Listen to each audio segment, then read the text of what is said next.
Hello and welcome. You're watching Head to Head. I'm Antonina Antosha with UATV. Reforms, diversification of gas supplies, and the fight against corruption are on the agenda for the meeting between Volodymyr Zelensky and Donald Trump in New York on September 25th. Ukraine's president is in the United States to attend the UN General Assembly. According to his spokeswoman, he will hold about a dozen meetings with European partners on the sidelines of the summit. To talk more about this, we're joined in the studio today by Osmolovska. She's an international politics expert and executive director at the Institute of Negotiations. Hello, and thank you for joining. Hello. So Donald Trump has already expressed his firm point of view that the United States is not going to provide financial aid to Ukraine anymore because the European partners are not holding up their shares. And logically, he denied any ties of the holdup of the financial aid to the investigation into his Democratic opponent, Joe Biden. We have the soundbite by the American president. Let's take a listen. My complaint has always been, and I'd withhold again, and I'll continue to withhold until such time as Europe and other nations contribute to Ukraine, because they're not doing it. It's the United States. We're putting up the bulk of the money. And I'm asking, why is that? And I want Europe, and it's always been this, and everybody knows it, every single reporter knows it, everybody in the administration knows that what I want, and I insist on it, is that Europe has to put up money for Ukraine also. Why is it only the United States putting up the money? So Ukraine's President Volodymyr Zelensky is about to meet the President of the United States, Donald Trump. And this is all happening amid the scandal. Apparently, there are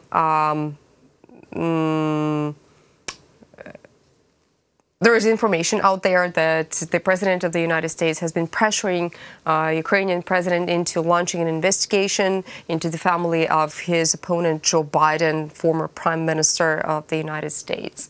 Could you comment on the whole situation? Yes, I could. There is some tricks in the comment of Donald Trump about the assistance in military and technical cooperation to Ukraine, because initial comment to the reasons of keeping this aid and not providing it in this financial year was that there are some questions about transparency and actual utilization of this assistance which is heading to Ukraine because of general perception of Ukraine being a highly corrupt country. This was one reasoning that American side gave us. Right now, Donald Trump speaks about that we are hesitating of providing more assistance. He didn't say that he won't provide any assistance anymore. He just said that we are hesitating and will be questioning the provision of assistance to Ukraine on the background that European partners are not investing very much in Ukraine. So there is a different reasoning which American side is giving us. So therefore, I think that there also might be a third reasoning which is not explicit and won't be stated openly for such hesitation. But the truth is that Donald Trump is not free in this decision because his final approval of this assistance came under the pressure of Congress, and the reason was that Donald Trump didn't want to get into more severe opposition with the Congress. Therefore, he just finally approved this assistance. Therefore, for future... And now he is just stating his real state of mind? Nobody knows. Probably at some point in the future, another reason would arise. Nobody knows, especially after the meeting with Mr. Zelensky. We don't know how it actually will come, what impression Donald Trump will receive about Mr. Zelensky, and how personal chemistry will be developed there or not. So a lot of things are still being uncertain for the time being, unless the leaders met for the first time. Well, the two leaders have already had a piece of communication. They had a phone conversation, and this is the phone conversation that the whole controversy is running around now. The Ukrainian president, Volodymyr Zelensky, actually denied the fact that there was any pressure. However, he said that he would not disclose the plot of the conversation and the, let's say, the mood of the phone calls they had. Whereas Donald Trump openly said that he could and he is willing to provide the transcript of the conversation. Why such a difference?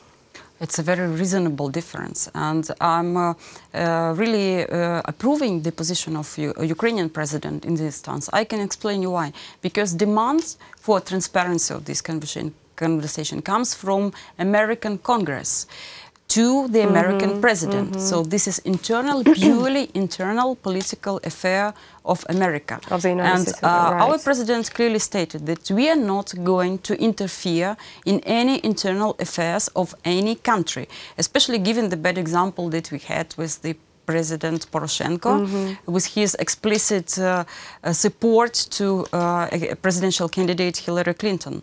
Right. Okay. Nevertheless, the Speaker of the House of Representatives, Nancy Pelosi, announced the start of the impeachment procedure against Donald Trump. Now, this is not the first time that Donald Trump has impeachment procedures running against him. And for some reason, it turned out during all the previous times that they actually made him more popular. Yeah. Now, this time, are we expecting the same result? I think this is not actually the aim, because the aim is to discredit Donald Trump, because the initiative comes from the Democratic camp. However, Donald Trump can seize this as an opportunity to raise his profile and level of support out of this, because there are some sort of biased approach to this issue of impeachment, because we saw in the first half of 2019 that Democrats desperately wanted to launch impeachment procedure for Donald Trump because of so-called his loyalty to Russians and possible Russian interference into presidential election. After Mr. Mueller report, there were no clear evidence of this to happen for Democrats to launch the impeachment procedure. Right now comes a complete different story, and Democrats again want to launch an impeachment for Donald Trump. They're looking for reasons. Yes, they're looking for reasons, not something about Donald Trump and Ukraine in particular. Here in the studio, during an interview with another expert, there was a thought that it is necessary to observe neutrality and not play along with neither the Republicans or Democrats. Is this possible in general? How? How can this be done? Well, it's very difficult to confess. I'm a former diplomat, and I've been thinking about this situation, and I understand how challenging it is for Mr. Zelensky. But I do hope that his team would be quite wise and wit, because they come from environment which have educated them to be wit and smart in replies. So basically that they will find a proper answer.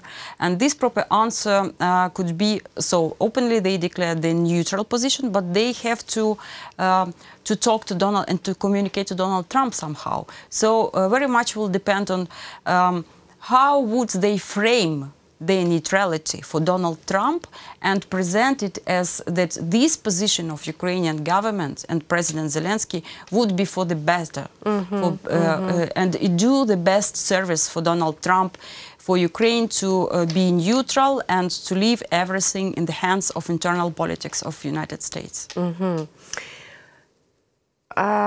What should we expect as an outcome of the meeting between the two leaders of Ukraine and the United States? I mean, of course, we're not going to get the clear picture of what have been on the agenda over that 45 minutes. However, there are some issues that are going to be discussed. So which vector should we expect after that? Yes, I think that the general approach to this initial meeting, at least from Ukrainian team, is to set up very good communication between the two leaders in order to have further contacts much easier, where more trust is built, more healthy relations could be developing out of this. And it is essential, it is important just to sketch and to browse all over the issues of bilateral relations that we have in mind, and also to demonstrate pragmatic and realistic approach to cooperate, to do projects together, to show that there are some areas where the two sides can benefit in practical terms, in economic terms, in business terms, if you wish. So I think that this is an approach that the Zelensky team is going to apply for this meeting, and in this case it would be successful. The only shadow might be with this meeting that because Donald Trump seems to be quite irritated with everything what's happening right now, and you can judge also from his emotions he expressing while delivering a speech at the General Assembly or commenting to media. So this might somehow overshadow the general atmosphere of this meeting. But it's all in hands of Zelensky to handle it.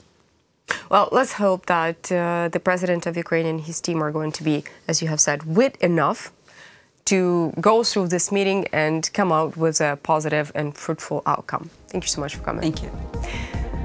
That was Yulia Osmolovska. She is the international politics expert and executive director at the Institute of Negotiations. Thank you so much for watching Head to Head. Stay tuned with UATV for more.